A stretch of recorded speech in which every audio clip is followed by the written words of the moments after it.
얼마 전 프랑스 파리에서 안타까운 테러가 발생했습니다. 프랑스 국민 130여 명이 숨졌고 전 세계 시선이 프랑스로 향하며 희생자들을 애도하고 있습니다. 그런데 이 테러를 일으킨 범인이 이슬람 무장단체 IS로 밝혀져서 전 세계가 IS의 위협적인 행동에 긴장하고 있는데요. 종교의 이름으로 왜 이런 테러를 일으키는 것인지, 과연 IS는 어떤 단체이고 우리 종교인들은 이들을 어떻게 이해하면 좋을까요? 전 대광고 교모기자, 현재는 종교 전문 작가로 활동하시는 유상태 선생님과 함께 이야기 나눠보겠습니다. 선생님 어서 오세요. 네, 안녕하세요. 예. 얼마 전 프랑스에서 안타까운 테러가 발생했습니다. 이 테러는 이슬람 무장단체 IS가 일으킨 것으로 알려졌는데요.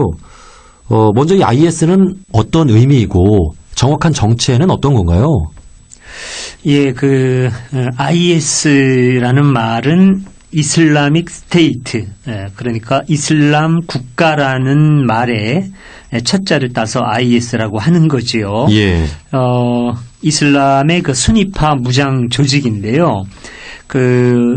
알바그다디라고 하는 그 사람이 이제 최고 지도자로 돼 있습니다. 예, 그 사람이 이슬람 원리주의 국가를 수립하겠다. 그래서 스스로 국가라고, 이슬람 국가라고 그렇게 주장하고 나선 단체입니다. 예. 그러나 물론 국가는 아니고 테러 조직일 뿐이지요. 근데 문제는 국가적인 형태를 벌써 갖추고 있다는 게 이제 문제가 됩니다. 우리가 보통 국가의 3요소 하면 영토, 국민, 주권 이 세 가지를 말하거든요. 예. 근데 이미 그 영토를 지금 차지하고 있고요. 그 지역민들을 국민으로 이제 생각을 하는 거죠. 세금도 걷어내고 예, 때로는 복지 제도도 허락을 해주고 그러면서 스스로 주권을 주장하고 있단 말입니다. 이렇게 되니까 참 세계가 곤란해진 것이죠. 국가로 인정할 수도 없고 처음 시작할 때부터 테러 조직이었거든요. 그것도 아주 잔악한 테러 조직이었습니다. 아마 대부분 우리가 기억을 할 것 같은데 11년 전에 우리나라의 김선일 씨가 테러 단체한테 이렇게 붙잡혀서 참수당한 사건이 있지 않습니까? 예, 예. 그 테러를 일으킨 단체가 바로 지금의 IS의 전신인 유일신과 성전이라고 하는 단체였습니다. 그 조직이 지금 발전해가지고 IS까지 된 것이지요. 예. 아주 처음부터 무자비한 그런 단체였기 때문에 결코 국가로 인정받을 수 없는 예, 그런 단체라고 볼 수 있겠습니다. 예. IS는 이슬람 국가를 형성하고자 하는 테러 단체. 그렇죠. 이렇게 볼 수 있겠군요. 예, 예. 예. 그러면 지금 현재 그 수는 어느 정도로 파악되고 있나요? 지금 계속 늘어나고 있으니까 그 구성원이 어느 정도라고 아주 말하기가 어렵습니다. 외부에서도 계속 유입되고 있고 지금 시리아와 이라크에 있는 수니파 사람들의 적을 거의 다 장악하고 있기 때문에 이미 그 구성원은 몇백만 이상이라고 봐야죠. 예. 예, 나라의 구성원을 이룰 수 있는 인적 구성은 충분히 충족되고도 남았다고 볼 수 있습니다. 예. 이미. 그러면은 시리아와 이라크 전역에 이 IS 국가를 형성하기 위한 과정이 진행되고 있는데 모두가 이 IS에 동조하는 것은 아니죠. 물론 다수 이슬람 국가들이 IS를 표면적으로 지지하는 나라는 없습니다. 예. 표면적으로는 없어요. 거의 수니파 국가들도 IS를 지지를 표방하고 있지는 않습니다. 시아파는 당연히 반대고요. 근데 문제는 시리아와 이라크에 있는 수니파 사람들이 대안이 없이 IS를 따르고 있다는 데 문제가 있는 거죠. 그렇군요. 예. 우선 그 사람들은 자기들이 간절히 원하던 수니파 국가의 형태를 지금 IS가 지금 만들어주고 있다는 데 문제가 있는 거죠. 그들의 방법은 굉장히 당황스러운데 테러에 참석할 수가 없는데 문제는 그 사람들이 원했던 우리들의 국가, 수니파 주민들의 국가 그거를 IS가 지금 그대로 장악을 해서 만들어주고 있다는데 문제가 있는 거죠. 예. 그리고 계속 복지제도도 허락해주고 그러니까 이 사람들이 어쩔 수 없이 지금 IS에 끌려가고 있는 그런 상황이 되는 겁니다. 예. 그런데 테러는 왜 일으킬까 하는 부분도 참 궁금한데 네네. 이번에 테러의 대상이 프랑스가 됐어요. 예, 그렇죠. 그 이유는 어떤 건가요? 예, 우선 프랑스라는 나라에 이슬람교인들이 제일 많습니다. 유럽에서는. 네, 유럽에서 가장 많은 무슬림이 사는 나라가 프랑스인데 프랑스 인구의 약 10% 정도가 무슬림이에요. 예. 그런데 무슬림이 많음에도 불구하고 대우는 받지 못하고 있고 차별을 받는다고 생각합니다. 법적으로는 차별이 없어요. 법적으로는 동등하게 대해줍니다. 종교의 자유 다 허락해주고 그런데 실제로 그러냐? 그렇지 않다는 거죠. 무슬림은 여전히 하층민을 구성하고 있고 백인들한테 보이지 않는 차별을 계속 당하고 있다. 이런 데 대한 이제 불만이 있는 것이죠. 그리고 또 프랑스 하면은 그 무슬림들이 아주 싫어하는 서구 문화의 뭐라 그럴까요? 그 상징이라고 할 수 있는 파리가 거기에 있지 않습니까? 프랑스라고 하는 도시, 그 나라의 그 수도인 파리 하면은 서구 문화의 아주 그 총체적인 그 천병 역할을 하고 있다고 이들이 생각을 하는 것이죠. 그래서 그 프랑스에 대한 어떤 그 거부감이 특별히 심한 게 아닌가 그렇게 추측을 할 수가 있겠습니다. 그 프랑스 국민은 대체적으로 어떤 종교를 좀 많이 믿고 있나요? 프랑스 사람들은 이제 가톨릭이 가장 많습니다. 이제 그리스도교 중에서도 프랑스 하면 이제 가톨릭이 아주 많은 것이죠. 영국이라든가 독일의 개신교가 많은 반면에 프랑스는 아주 프랑스하고 이탈리아 남쪽 유럽은 가톨릭이 강합니다. 자, 그렇다면 이번에 프랑스가 테러의 대상이 된 것은 좀 유럽의 어떤 중심부를 상징하는 느낌으로 그런 면이 있는 것이죠. 이렇게 테러의 대상을 정해서 테러를 일으킨 것인데 그러면 이 프랑스 말고도 유럽 전역이 좀 대상이 될 수 있겠군요. 그렇죠. 그러니까 그 스페인에서도 테러가 있었고요. 9.11 이후에 큰 테러를 우리가 짚자면 스페인에서 큰 테러가 있었고 영국에서도 테러가 있었고 그렇습니다. 그러니까 이 사람들이 이제 특히 이번에는 프랑스를 집중 공격을 했지만 프랑스만이 아니라 서구 사회 전체 그러니까 서구와 미국에 대한 어떤 그 반감, 증오심이 큰 단체라고 볼 수가 있겠습니다. 이런 테러에 대해서 또 유럽에서도 가만히 있을 수가 없잖아요. 그렇죠. 그렇기 때문에 IS와의 테러와의 전쟁을 선포하게 됐는데 선생님 앞으로 어떻게 좀 전망을 하세요?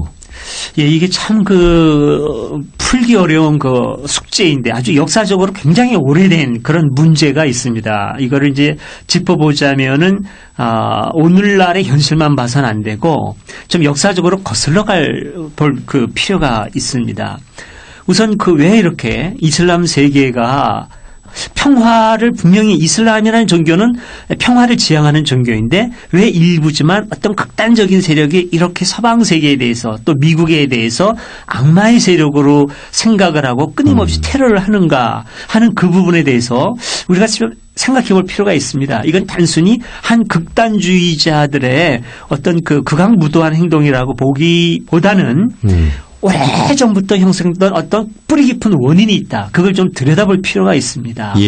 우선 오래 거슬러 올라가면 한 7, 800년을 거슬러 올라가면은 12세기에서부터 시작된 십자군 전쟁이 있지 않습니까? 거슬러 올라갈 수도 있겠습니다.만 우선 큰 갈등을 짚어본다면은 12세기부터 14세기까지에 이어진 십자군 전쟁이 있습니다. 약 200년간에 걸쳐 싸운 기독교권과 이슬람권의 큰 싸움이었죠. 당시로서는 거의 세계대전이죠. 엄청나게 큰 두 종교권 간의 그런 싸움이었었는데 이때 이슬람이 받은 깊은 상처가 있습니다. 우선 1차 십자군 전쟁 때 예루살렘을 십자군에 점령을 해요. 그때 거기에 살던 무슬림을 가차없이 죽였습니다. 그래가지고 심지어는 그때 예루살렘 성전에 차오른 피가 발목까지 적실 정도였다고 그렇게 무슬림이 몰살을 당한 그런 아픈 기억을 이슬람 사람들은 결코 잊지 못합니다. 지금까지도. 사실 그때까지 이슬람은 기독교를 형제 종교로 생각을 했거든요. 그리고 자기들 나름대로는 그래도 많이 대우를 해주고 그랬는데 그 사건을 보면서 이 사람들은 우리를 형제로 대하는 게 아니라 원수로 대하고 있구나. 그걸 이제 무슬림들이 자각을 하게 됩니다. 그리고 그때서부터 이슬람과 기독교가 완전히 틀어진 하나의 큰 계기가 되고 있는데요. 그렇군요. 그리고 그 다음에 또 언제 깊은 상처를 이슬람이 안게 되느냐면은 약 100여 년 전에 그때까지는 그 이슬람 세계를 지배하던 나라가 오스만 투르크였습니다. 그 투르크 자체도 이슬람 제국이었지만은 그러나 이제 그 지배 세력인 이 투르크 사람들은 아랍 족속은 아니었거든요. 이슬람의 주된 종족은 아랍 종족인데 예. 그 주된 아랍 종족이 터키인들, 투르크인들의 지배를 받게 됩니다. 몇백 년 동안. 네네. 그러면서도 같은 종교였기 때문에 큰 어려움은 없었어요. 근데 이 갈등을 부추기는 세력이 이제 그 영국과 프랑스가 그 이제 오스만 투르크의 그 세력을 약화시키기 위해서 아랍 민족을 자꾸 부추깁니다. 예, 너희들 독립해라. 왜 터키 민족의 그 지배를 너희들이 받고 있느냐. 독립을 해서 너희들이 국가의 주체도 되고 그리고 이슬람의 주체 세력이 너희인데 왜 터키의 지배를 받느냐 이렇게 자꾸 부추깁니다. 그래서 독립을 하라고 부추기고 독립시켜주겠다고 약속도 해요 실제로. 그래서 터키를 몰아내고 독립을 했단 말입니다. 그런데 막상 독립을 하고 나니까 이제 그 터키로부터 자유를 얻고 나니까 독립을 시켜준 게 아니라 식민지를 삼아버렸어요. 예, 그리고 제멋대로 자로 지도상에다 줄을 그어가면서 나라를 만들어 버렸습니다. 그래서 뭐 이라크, 시리아도 보면은 직선으로 돼 있고 아프리카 쪽에 보면은 이 국가의 경계가 거의 직선으로 많이 돼 있거든요. 예. 이거는 프랑스와 영국이 아랍 사람들의 실제를 반영하지 않고 그저 자기 이권에 따라서 국가를 만들어버린 거예요. 그러니까 이렇게 많은 문제들이 생겨난 겁니다. 이 좀 얘기가 길어지지만 이걸 총체적으로 이해하려면 좀 자세히 할 필요가 있는데 조금 더 자세히 해도 되는 겁니까? 예. 그러니까 예를 들면 이게 뭐하고 비슷하냐면은 일제시대 때 일본이 만주지방까지 점령을 했지 않습니까? 그러다 패망을 했는데 예를 들어서 미국이나 소련이 우리나라를 남북으로 가른 것 때문에 굉장히 우리가 어려움을 겪고 있지 않습니까? 네. 근데 예를 들어서 북한하고 만주를 묶어서 한 나라로 만들고 남한하고 일본의 큰 섬 하나를 묶어가지고 또 하나를 만들고 일본 본토도 또 하나를 만들고 이렇게 된다면 어떻게 되겠습니까? 지금은 남북을 나누었기 때문에 한반도 내에서만 남북의 갈등이 있지만 만약에 북한하고 만주를 묶고 남한하고 일본의 섬을 묶으면 훨씬 더 복잡한 문제가 생길 겁니다. 그러네요. 예, 이 동아시아 전체가 문제가 될 거예요. 마치 이런 식이 벌어진 겁니다. 그러니까 지금 순위파 지역 사람들이 지금 시리아하고 이라크로 나누어져서 살고 있는데 지금 IS가 이거를 다 점령해가지고 순위파 사람들이 완전히 하나가 됐거든요. 바로 이런 문제가 생긴 겁니다. 이러니까 지금 순위파 사람들이 IS의 폭력은 싫지만 그래도 자기들이 원하던 나라는 형성됐다고 생각을 하고 있는 거예요. 예. 그러니까 굉장히 IS가 기반이 확고해진 겁니다. 순위파 사람들의 소원을 이루어준 셈이 되는 거니까 예. 이런 복잡한 문제가 있는 겁니다. 그러니까 앞으로 이 문제를 해결하려면은 그 IS는 어떻게든지 정리를 해야죠. 이런 무선 폭력 단체가 그냥 국가로 만들어진다면 이거는 뭐 보통 문제가 아니니까 IS는 반드시 정리돼야 되겠지만 지금 IS가 점령한 순위파 지역 이 나라는 온건한 순위파 사람들이 다스리도록 만들어줘야 됩니다. 예. 그리고 이제 이라크의 남쪽 지역은 또 시아파 사람들이 살고 있거든요. 그 시아파 사람들의 나라도 만들어줘야 돼요. 이게 아랍 사람들이 원하는 겁니다. 그리고 지금 이제 또 이렇게 공중에 떠 있는 민족이 있어요. 이 쿠르드인들. 이 쿠르드인들도 그 나라를 허락을 해줘야 됩니다. 네.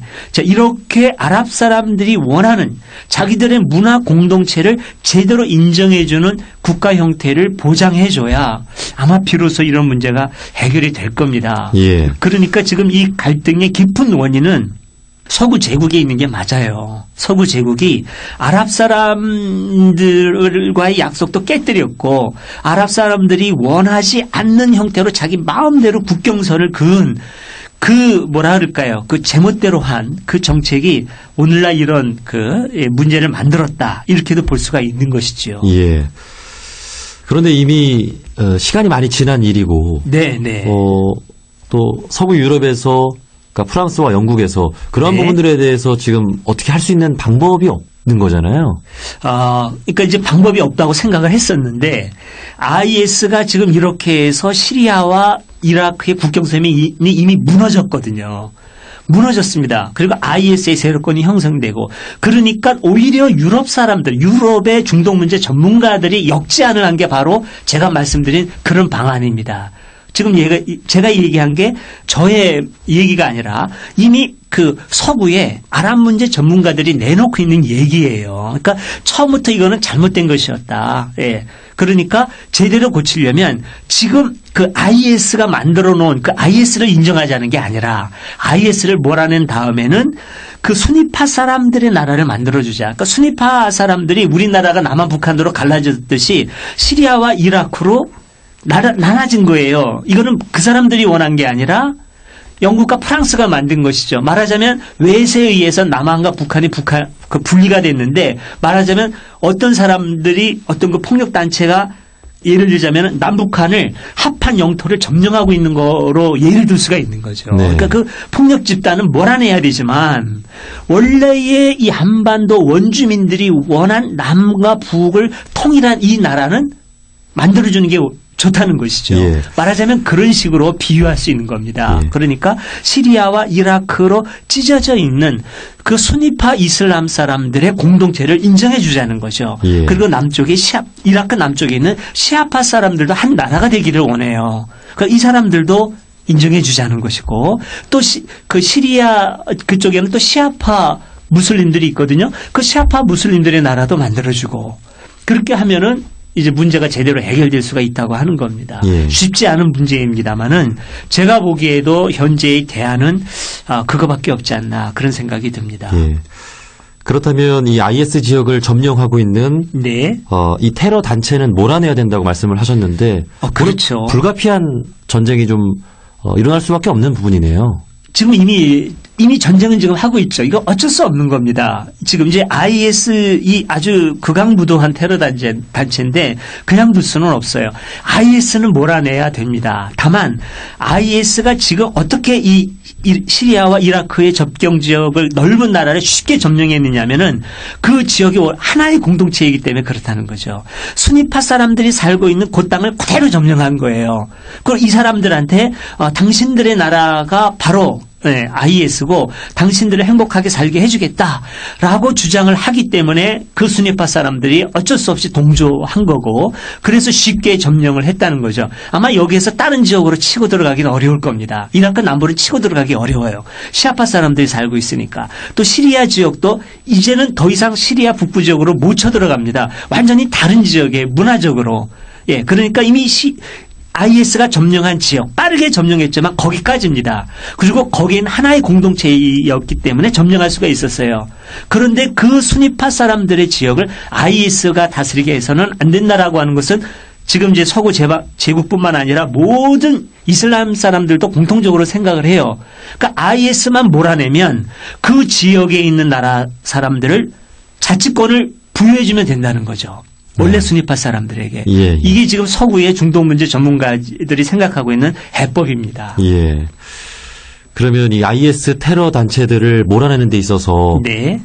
예기치 않은 네. 어떤 불상사들이 일어날까봐 또 네. 우려가 많이 되네요. 이제 우려는 되는데요. 이미 이제 지금 서구 제국이 IS를 몰아내야 되겠다라고 하는 데는 힘을 모았지 않습니까? 근데 이제 여기서 문제가 뭐냐면 이슬람이 동의하는 게 문제예요. 근데 이슬람이 수니파와 시아파가 있는데 시아파 사람들은 동의를 할 겁니다. 거기에 대해서. 다만 이제 그 수니파 이슬람권 사람들이 동의를 하면은 되는 거예요. 근데 어떻게 하면 동의할 수 있느냐면은 서구 제국이 약속을 해야죠. 이슬람의 자치를 철저하게 존중해 주겠다. 이슬람의 가치를 존중해 주겠다. 그리고 더 이상 이렇게 이제 뭐라 그럴까요? 그 이슬람 사람들이 원하는 국가 형태가 만들어진다면은 철저하게 존중해 주고 간섭하거나 어떤 불이익을 주지 않겠다라고 하는 그런 약속을 그 서방 제국하고 이슬람 사회하고 잘 해나가는 게 제가 볼 때는 중요하다고 생각을 합니다. 예. 지금 이슬람 IS 얘기를 하면서 수니파, 네. 시아파 이런 얘기를 했는데 네. 좀 간략하게 그 구분에 대해서도 소개를 좀 해주시죠. 예, 이게 지금 계속 논의됩니다만은 이제 일반 사람들이 이해하기는 굉장히 어려운 문제입니다. 근데 일단 그 근원이 어떻게 되느냐면은 수니파가 다수예요. 수니파가 무슬림의 8, 90%를 차지하고 나머지 10%, 20%는 시아파입니다. 그러니까 크게 둘로 나눠져 있어요.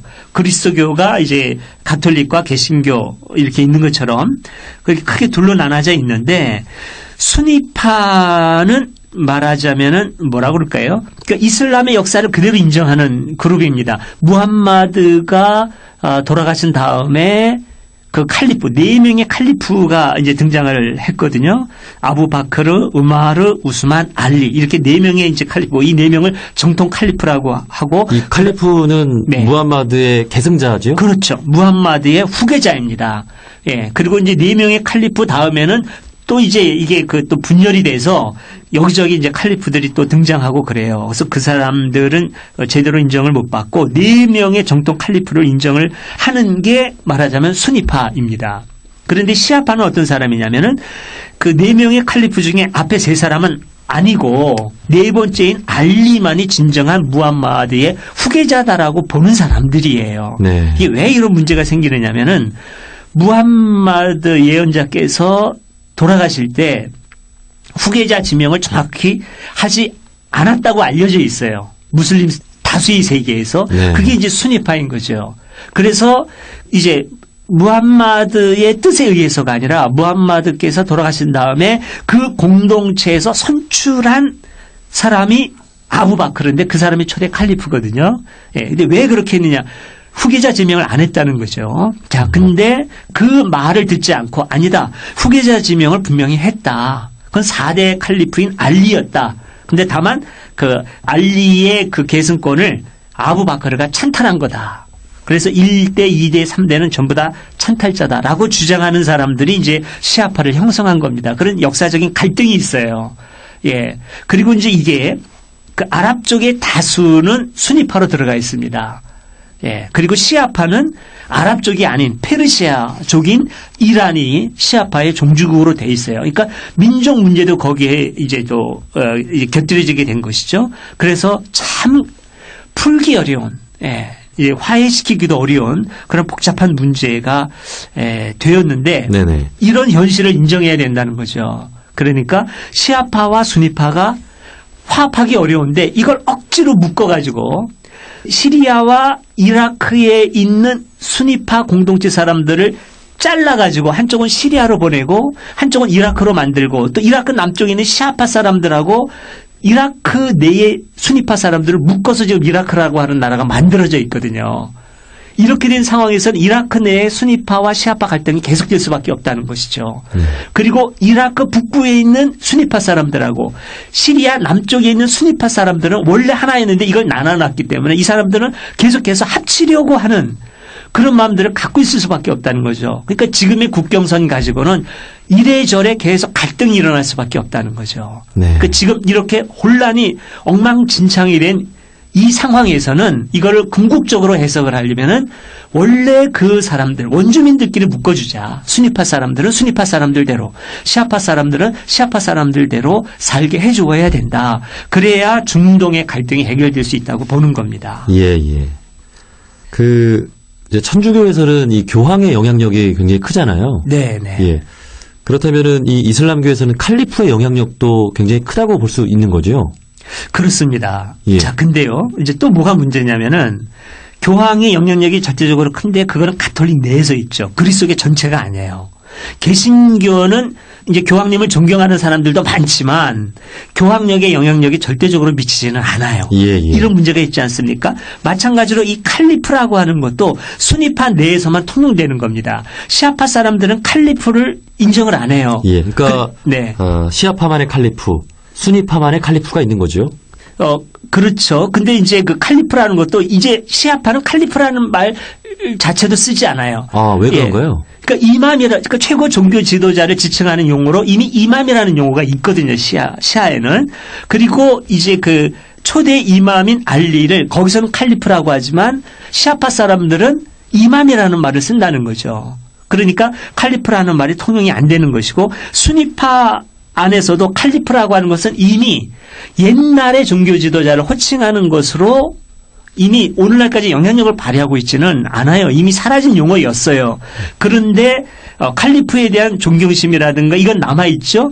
그래서 이제 그 IS의 지도자인 알 바그다디가 자기 자신이 칼리프라고 주장하고 나선 것이죠. 예. 예. 그러니까 이제 수니파 내에서는 어쨌든 아주 굉장히 그 아주 강력한 힘을 갖고 있는 정통성을 갖고 있는 용어이기 때문에 그 용어를 채택한 것이고 그 순위파 사람들이 뭐라 그럴까요? 좀 그 용어에 혹할 수 있는 그런 측면이 있는 겁니다. 예.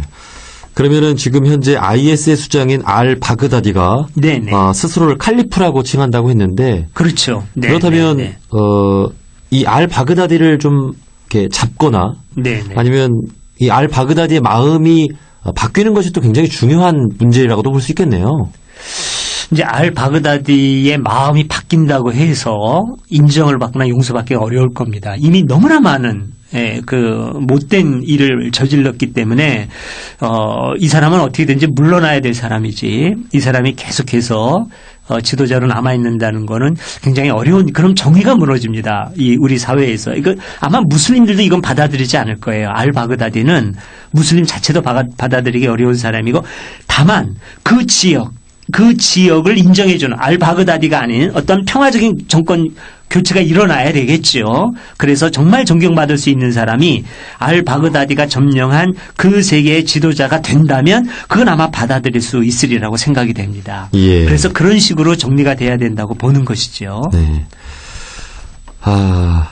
이 IS 문제가 잘 해결이 돼야 세계 평화가 올 수가 있을 텐데 이 IS 사실 그 몇 년 전만 해도 우리가 흔히 알고 있는 테러 단체로는 알카에다라든지 또 헤즈볼라 같은 이름을 가진 단체가 있었잖아요. 그렇죠. 예. 그러니까 이러한 단체들에서 더 성장하고 또 발전된 형태가 바로 IS라고도 볼 수 있겠죠.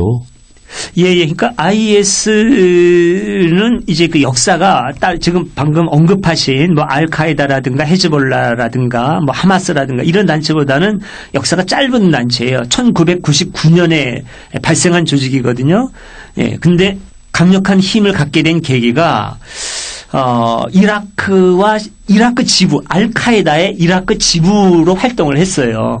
예. 그런데 이제 시리아로 건너가면서 시리아가 내전으로 혼란스러울 때 시리아로 건너가면서 수니파 사람들의 마음을 얻으면서 그러면서 강력해지기 시작한 거죠. 그리고 이라크 북부에도 시리아 사람들이 사니까 수니파 사람들이 사니까 그 시리아와 이라크에 있는 수니파 사람들의 마음만 얻으면 칼리프 국가를 만들 수 있겠다라고 생각을 한 거죠. 그리고 그게 이제 어느 정도 통했다고 볼 수 있는데, 근데 이제 이렇게 된 데는 그 미국의 좀 잘못된 판단이 굉장히 큰 역할을 합니다. 왜냐하면 이라크를 공백 상태로 만들어 버렸거든요. 이제 사담 후세인을 몰아낸다고 하고 이라크를 권력의 공백 상태로 만들어냈을 때 그 빈 공백을 IS가 말하면 이제 치고 들어간 셈이 된 것이고, 그리고 계속 그 공습을 계속 해냈지 않습니까? IS를 파괴시킨다는 명분으로.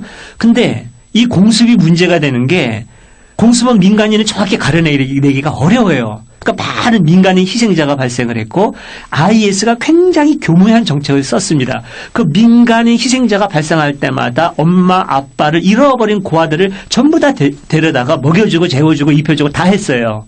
그리고 그 마음을 얻은 다음에 그 아이들을 테러리스트로 키워내는 겁니다. 그러니까 지금 IS가 하고 있는 짓을 보면은 10살 전후의 어린아이들에게 군사훈련을 시켜요. 이 아이들은 원해서 온 아이들이 아니죠. 뭐 젊은이들은 원해서 오기도 하지만 이 아이들은 대개 부모가 폭격으로 그 부모를 잃은 아이들이에요. 이런 아이들 다 데려다가 먹여주고 입혀주고 하면서 마음을 얻어가지고는 테러리스트 훈련을 시키고 있는 거죠. 이게 굉장히 큰 문제가 됩니다. 이렇게 잇따른 테러로 인해서 이슬람교에 대한 인식이 나빠지고 있는데 전 세계적으로 이슬람 인구 대략 한 16억 명 정도로 보지 않나요? 예, 그렇죠. 그러니까 20세기 초만 해도 그러니까 20세기 막 21세기로 넘어왔을 때만 해도 한 13억 정도로 봤어요. 20세기 후반에 주로 나온 통계에 의하면 10억 정도라고 그랬고 21세기로 넘어가면서 13억 정도로 봤거든요. 근데 지금 15, 16억까지 볼 정도로 그렇게 아주 그 굉장히 많이 인구 증가를 하고 있는 것이죠. 이렇게 15억, 16억 명에 다다르는 이슬람 인구 가운데서 이 IS에 소속된 사람들은 뭐 200~300만 명 정도라고 말씀을 해주셨는데 근데 그 부분을 지금 정확히 알기는 굉장히 어렵습니다. 왜냐하면 이제 막 IS가 그 두 나라의 영토를 점령을 하고 있지 않습니까? 그러니까 거기에서 활동하고 있는 IS 조직원은 얼마 되지 않을 거예요. 네네. 예, 뭐 몇백만까지 안 될 겁니다. 몇십만 정도로 봐야 될 거예요. 그러나 IS가 점령한 지역의 인구를 따진다면은 몇백만 넘어설 가능성이 있는 것이죠. 예. 예. 어쨌든 이슬람교 그 본질적인 네. 부분에 있어서의 이슬람교는 네. 이 IS를 뭐 원하지 않고 네네. 또 예. 본질적으로 다르다고 볼 수 있는 거잖아요. 그러니까 이슬람 세계에서 결코 IS 자체를 원하지는 않습니다. 시아파에서는 물론이고 아까 언급한 다른 테러 조직들도 IS 자체를 긍정하지는 않아요. 네. 지금 알카에다하고도 결별을 했고 헤즈볼라라든지 그 하마스 같은 단체에서는 자기 자신들은 테러 조직이 아니라고 생각해요. 헤즈볼라나 하마스는 제가 보기에도 테러 조직하고는 구분하는 게 좋을 것 같습니다. 무장 조직 단체이기는 한데 저항 단체이기는 하는데 테러 조직이라고 보기는 어려워요. 예. 왜냐하면 테러 조직이라고 했을 때는 민간인을 가차없이 살상을 하는 조직을 테러 조직으로 보거든요. 그러니까 테러 단체냐 아니냐의 기준은 민간인 살상 여부를 봅니다. 그런데 하마스라든지 헤즈볼라는 민간인을 상대로 테러를 저지르지는 않아요. 이스라엘에 대해서 저항하는 것이죠. 네. 그런데 탈레반이라든지 알카에다라든지 그다음에 IS 이런 데서 민간인을 잔혹하게 죽이는 짓을 저지르고 있거든요. 그러니까 이런 단체가 테러 단체가 되는 것이죠. 그러니까 이런 테러 단체는 무슬림이 결코 인정하지 않습니다. 예, 알카에다도 IS도 탈레반도 결코 무슬림 이슬람교인들이 인정하지 않아요. 오히려 그 사람들 스스로 이슬람이라고 주장하는 것을 부끄럽게 여기는 그런 실정인 것이죠. 예. 그러니까 이슬람 하면 이 평화라는 뜻이라고 했는데 그렇습니다. 선생님이 네. 보시는 이슬람교는 어떤 종교로 생각하시나요? 예, 저도 이슬람교를 평화의 종교로 보고 싶습니다. 그리고 원래 평화의 종교가 맞고요. 물론 지금 이슬람의 현실을 보면 그렇지 않느냐 이런 주장을 많이 하는데 이슬람의 현실을 본다는 게요. 테러리스트가 자신을 이슬람이라고 주장한다고 해서 그대로 그 사람들이 이슬람이다라고 우리가 받아들이니까 이슬람이 폭력적인 종교처럼 느껴지는 거예요. 그러니까 아무리 IS라든지 알카에다가 우리가 무슬림이라고 주장한다고 하지만은 우리가 그 사람을 무슬림으로 인정하면 안 되는 거죠. 무슬림 세계에서도 그 사람들을 무슬림으로 인정을 안 할 뿐만 아니라 우리도 인정하면 안 되는 겁니다. 그 사람은 이슬람을 주창할 뿐이지 이슬람이 아니다. 테러 단체일 뿐이다. 이렇게 우리가 인식하는 게 굉장히 중요합니다. 예, 이거 마치 뭐하고 하느냐면 아주 극렬분자인 기독교인들이 있거든요. 예를 들자면은 북미의 KKK단이라고 있어요. 백인들인데 자신은 기독교인들이라고 주장을 합니다. 그 사람들 기독교인 아닙니다. 그냥 테러리스트일 뿐이에요. 예. 예, 우리나라에서 아주 극렬분자들 있죠. 당군상 목자로 자기 기독교인이고 기독교 정신에 따라서 그렇게 한다고 합니다. 아닙니다. 그 사람들은 그런 사람들일 뿐이에요. 예, 결코 올바른 기독교인일 수 없는 것이죠. 그와 예. 마찬가지로 봐야 됩니다. 예. 이미 전 세계가 다문화, 다종교로 네. 서로 활발하게 교류하고 있는 이 사회에서 예. 또 우리 국민들은 또 이러한 테러 단체, 이 IS에 대해서 어떻게 바라보고 또 이해하면 좋을지 마지막으로 한 말씀 부탁드립니다. 네.